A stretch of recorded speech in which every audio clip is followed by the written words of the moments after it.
Hello everyone, welcome back to this channel. इस video में discuss करेंगे बेस्ट स्ट्रेटजी जिससे आप दिसंबर 2023 एग्जाम्स में अच्छा स्कोर कर सकते हैं।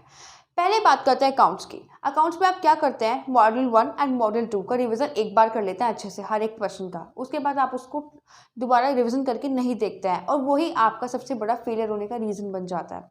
अकाउंट्स में मैक्सिमम 4 to 5 टाइम्स रिवीजन की नीड होती है। अगर आपने रिवीजन नहीं किया और आपने डायरेक्ट आरटीपीज एमटीपीज स्टार्ट कर दिए तो उसका कोई बेनिफिट नहीं है।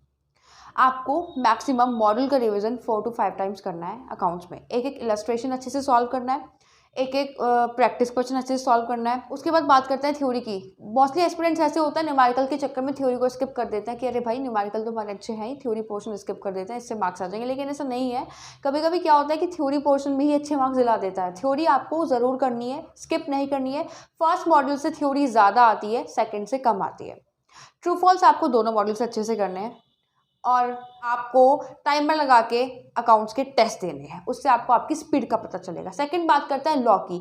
लॉ में मेन क्या होता है कि आपको अच्छे से क्वेश्चन देख के प्रोविजन समझ में आना चाहिए। अगर आपको प्रोविजन समझ में नहीं आता है तो इसका मतलब आपकी अच्छे से तैयारी नहीं हुई है और वहीं जाके एग्जाम में आपका वो वीक पॉइंट बन जाता है। क्वेश्चन देखते हैं, केस स्टडी समझ में नहीं आती है, कोई और प्रोविजन अप्लाई करके आ जाता है तो पूरा क्वेश्चन कट हो जाता है। तो सबसे पहले आपको क्या करना है, मल्टीपल टाइम्स लॉ की रीडिंग करनी है बुक से ही। कोई और स्टडी मटेरियल पढ़ने की जरूरत नहीं है, सिर्फ स्टडी मैथ से गो थ्रू करें, मोर देन सफिशिएंट है।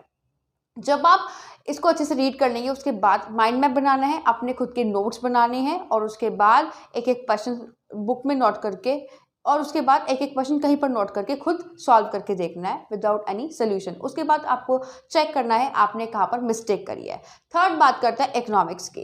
इकोनॉमिक्स में आपको क्या करना है, line by line thoroughly reading करनी है, कुछ भी नहीं छोड़ना है। जितने भी इकोनॉमिक्स के नेम है अच्छे से पढ़िए, एक जगह नोट डाउन कर लीजिए। कोई न्यू वर्ड आया है उसको भी अच्छे से पढ़िए और जितने एमसीक्यूज है बैक में वो आपको कॉन्सेप्चुअली सॉल्व करनी है, रटना नहीं है। कॉन्सेप्चुअल क्लैरिटी होनी चाहिए आपको ईगो में हर एक ग्राफ की, हर एक लाइन की।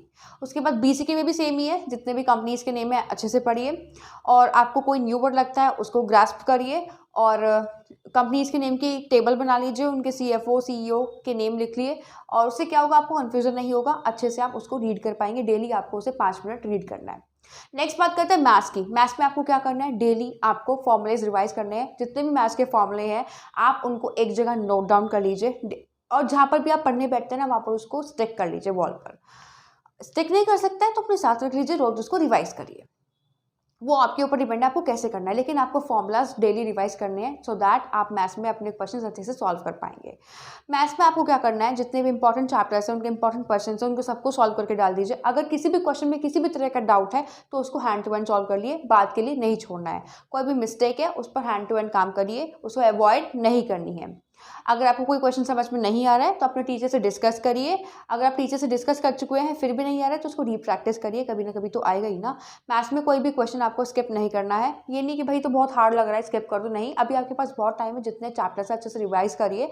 अगर कोई चैप्टर आपको लग रहा है कि मैं नहीं कर पा रहा हूँ बार बार प्रैक्टिस करके भी, तो आप उसको स्किप कर सकते हैं। उसके बाद बात करते हैं लास्ट बीसीआर की। बीसीआर में क्या होता है, कम्युनिकेशन चैप्टर बहुत स्कोरिंग होता है जिसको बहुत लोग छोड़ देते हैं, लेकिन आपको नहीं छोड़ना है, अच्छे से प्रैक्टिस करना है। वॉकैब बुक से करिए, आरटीपी से करिए, एमटीपी से करिए, जहाँ से कर सकते हैं अच्छे से कर लीजिए। उसको आप एक्स्ट्रा मटेरियल से भी कर सकते हैं। और वैसे आपको स्टडी मैट में सब कुछ दिया हुआ है, जितने भी लेटर्स हैं, ईमेल्स है, प्रिसाइज है, रिज्यूमे है, उनको अच्छे से प्रैक्टिस करिए। बहुत इजी है इंग्लिश, बस आपको प्रैक्टिस की नीड है। ग्रामर के टेंसेस जो होते हैं उनमें रूल्स अच्छे से पढ़िए, आप फिर उनको अच्छे से सॉल्व कर पाएंगे। एग्जाम में क्या होता है, जो ग्रामर आती है ना आईसीएआई अपने पॉइंट ऑफ व्यू से देता है, तो कहीं से नहीं देता, तो आपको ना वहाँ पे लॉजिक लगाना होता है, इसलिए आपको रटना नहीं है। एक मेथड से प्रैक्टिस करके चलिए कि हाँ कुछ भी आएगा आप उसे सॉल्व कर देंगे। लेकिन आपको क्या है कि इंग्लिश की प्रैक्टिस भी करनी पड़ेगी। अगर आप इंग्लिश की प्रैक्टिस अभी नहीं कर रहे हैं तो लास्ट के 2 मंथ्स में प्रैक्टिस आराम से हो जाएगी, बट आपको प्रैक्टिस करनी पड़ेगी। अवॉइड नहीं करनी है कि नहीं इंग्लिश बहुत ईजी है एग्जाम में जाके कर लेंगे, नहीं, बाद में रिग्रेट हो जाता है। सीए फाउंडेशन के हर एक सब्जेक्ट ऐसे हैं जिनको प्रैक्टिस की नीड होती है। अगर आप किसी भी सब्जेक्ट की प्रैक्टिस नहीं करते हैं तो आप रिग्रेट वहाँ बैठ के रिग्रेट करते हैं, इसलिए रिग्रेट के लिए प्रिपेयर हो जाइए। अगर रिग्रेट नहीं करना है तो हर एक चैप्टर को अच्छे से रीड एंड रिवाइज करिए। राइटिंग प्रैक्टिस करिए, बहुत कंपलसरी होती है राइटिंग। अगर राइटिंग प्रैक्टिस अच्छी नहीं है तो एग्जाम छूटने के पूरे चांसेस है। बाकी अकाउंट्स एंड लॉ में राइटिंग प्रैक्टिस बहुत मेन रोल रखती है। अगर राइटिंग प्रैक्टिस अच्छी नहीं है तो 100% आपका पेपर छूटेगा। इको में क्या है, अगर आपने अच्छे से रीडिंग करी है तो आप सारे एमसीक्यूज अच्छे से सॉल्व कर देंगे। मतलब 100 की 100 तो कोई सॉल्व नहीं कर सकता। अगर आपको 60 पे अच्छे से आता है ना तो आप अच्छे से करके आइए, आपकी नेगेटिव मार्किंग नहीं मिलेगी। ऐसी मैथ्स में होता है, जितने आप श्योर है उतना ही टिक करके आए, तुक्के नहीं मारने, अदरवाइज नेगेटिव मार्किंग में ज़्यादा मार्क्स कट जाएंगे, फिर आप बैठ के रिग्रेट करेंगे। और हाँ, सबसे मेन रोल यही है, कंसिस्टेंसी फॉलो करके चलिए। अगर कंसिस्टेंसी फॉलो नहीं करते हैं तो बाद में आपको ही लॉस होगा, आपको ही रिग्रेट होगा। आप ही सोचेंगे मैंने पहले मेहनत क्यों नहीं करी थी। सोशल मीडिया त्याग दीजिए, सोशल मीडिया में कुछ नहीं है।